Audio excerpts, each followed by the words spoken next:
Paulo Ricardo, você que seguiu aí vários caminhos, né? Acho que dá para dizer que tu experimentou muito carreira solo aí. O que essa diversidade, ela influencia para o trabalho do Paulo Ricardo hoje?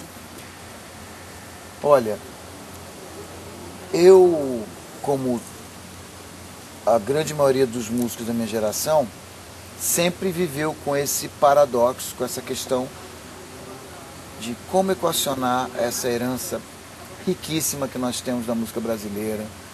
Aí você vai desde a bossa nova até a música romântica, a música, o frevo, o samba, tudo isso está impregnado na nossa formação como de todo brasileiro. Todos nós crescemos com o carnaval todo ano, escola de samba, a bossa nova sendo esse retrato de Brasil. Para nós brasileiros e para o mundo é difícil para nós imaginarmos uma ideia de Brasil sem a bossa nova, sem a Garota de Ipanema. Então tudo isso veio vindo, quer dizer, a Tropicália, Novos Baianos, essas mesclas com o rock, esses diálogos com o rock de Milton Nascimento, Clube da Esquina, Alceu Valença, Fagner Robertinho do Recife, a gente cresceu com isso. Então essa riqueza sempre nos propôs essa questão, como ser, né, um músico brasileiro, manter essa corrida de bastão, essa pira olímpica acesa, mas ao mesmo tempo mantendo a excitação e a vibração e a força, tanto ideológica quanto musical, que o rock and roll tem e que é inerente à nossa formação também. Então o primeiro disco solo tem um pouquinho de jazz, um pouquinho de blues, um pouquinho de reggae. No segundo disco, Psicotrópico, a gente foi para uma coisa mais centrada nos violões, mas eu senti a falta da coisa de banda e eu e o Deluque fizemos um projeto chamado Paulo Ricardo RPM, mais pesado. Depois desse projeto, eu fui perdendo um pouco a paciência com esse modus operandi de banda. Ensaios diários, com aquela... Tudo pode ser, às vezes a gente fica semanas numa mesma música sem chegar em lugar nenhum. E eu fui participar de um Som Brasil, em homenagem ao Cazuza, e fiz Ideologia. Depois disso, a Som Livre me ligou e me ofereceu esse projeto, que eu batizei de Rock Popular Brasileiro, onde eu interpretaria as minhas favoritas do rock nacional. Foi um projeto muito bacana, que me deu essa emoção de ter Renato Russo cantando comigo A Cruz e a Espada, uma música minha, que chegou novamente aí ao primeiro lugar de todas as paradas, de todo tipo de rádio, sertaneja, pagode, uma coisa que prova que quando a música é boa, ela faz o que a gente chama de crossover.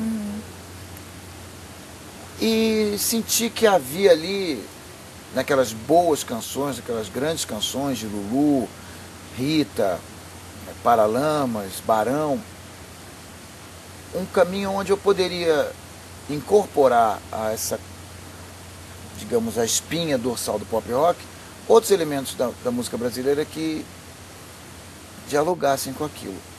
E aí veio o disco de 97, O Amor Me Escolheu, aonde eu gravei Zé Miguel Wisnik, Adriana Calcanhoto, Caetano, Djavan, Fagner, compus com Herbert Viana, com Jorge Israel.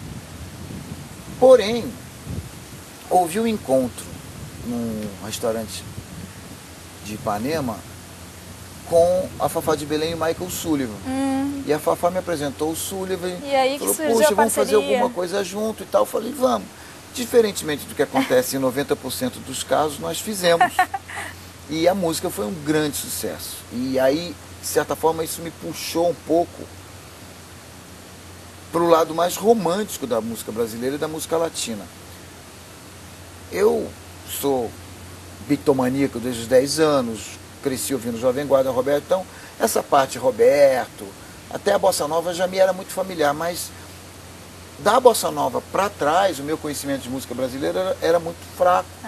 E da música latina, que de uma maneira geral o brasileiro não tem muito, né, muita facilidade de receber essa informação, eu também não conhecia muito, mas eu fui obrigado praticamente a conhecer, porque esse disco, o Amor Me Escolheu, fez muito sucesso e todos os outros países, as outras, né, filiais da minha gravadora na época, Universal, pediram esse disco em espanhol. Seguiu aí essa carreira internacional. E eu fiquei também, no ano de 98, 99 muito dividido entre Portugal, América Latina e o Brasil.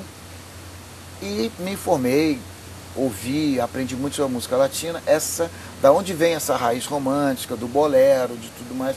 E fui pesquisar Nelson Gonçalves e tal. Então, nesse momento, há essa chamada fase do pop romântico. E o disco seguinte, eu, além de músicas inéditas, resgato algumas coisas do Roberto, da chamada fase soul dele, que é minha favorita, é entre a Jovem Guarda e a fase mais romântica mesmo. A fase onde ele tinha, você via aqui ali uma influência de James Brown, uma coisa já sem aquela ingenuidade da Jovem Guarda, mas ainda sem aquele romantismo de, né, cavalgada e os botões da blusa e tal. Um repertório que ele mesmo já não visitava. Foram 3 anos desse período romântico, mas que uma dessas canções do Amor Me Escolheu plantou uma sementinha desse projeto que eu estou fazendo agora com o Toquinho. Nessa minha pesquisa de coisas antigas, material bacana para regravar, eu achei a primeira canção que o Edu Lobo compôs, já com letra de Vinícius, de 64, uma música maravilhosa chamada Só Me Fez Bem, que é uma das minhas favoritas. E Vinícius tem uma letra absurda, ele maravilhoso, de uma concisão, uma profundidade. Ele fala: não sei se foi um bem, não sei se foi um mal, só sei que me fez bem ao coração. Sofri, você também, chorei, mas não faz mal. Melhor que ter ninguém no coração. Foi a vida, foi o amor quem quis. É melhor viver do que ser feliz. Essa frase, é melhor viver do que ser feliz, pelo amor de Deus. E eu fiquei com aquilo, eu falei, um dia eu vou fazer um disco só de Vinícius. Porque a bossa nova e esse tipo de coisa envelhece. Técnicas de gravação, de arranjo, ficam datadas, mas as letras do Vinícius não. Claro, você vai achar uma ou outra, mas mesmo assim, ele tinha uma veia, uma pegada como letrista, além da obra dele como poeta, que era espetacular. E depois dessa fase, veio o convite do Imagine, que a gente estava falando, e aí eu comecei a voltar a ter aquele prazer no rock. Fiz meu disco indie, o Zum Zum de 2004, onde eu pesquisei e flertei com drum and bass, com mangue beat. Então eu acho que, na verdade, essa coisa essa riqueza da música é muito atraente. Eu sei que as pessoas me cobram, às vezes, um pouco de coerência e tal. Acho que isso vai acontecendo com o tempo. Mas tem uma frase do Torquato Neto, Poetas da Tropicália, que eu adoro, eu uso muito, que ele dizia: existem várias maneiras de se fazer música e eu prefiro todas. Maravilha.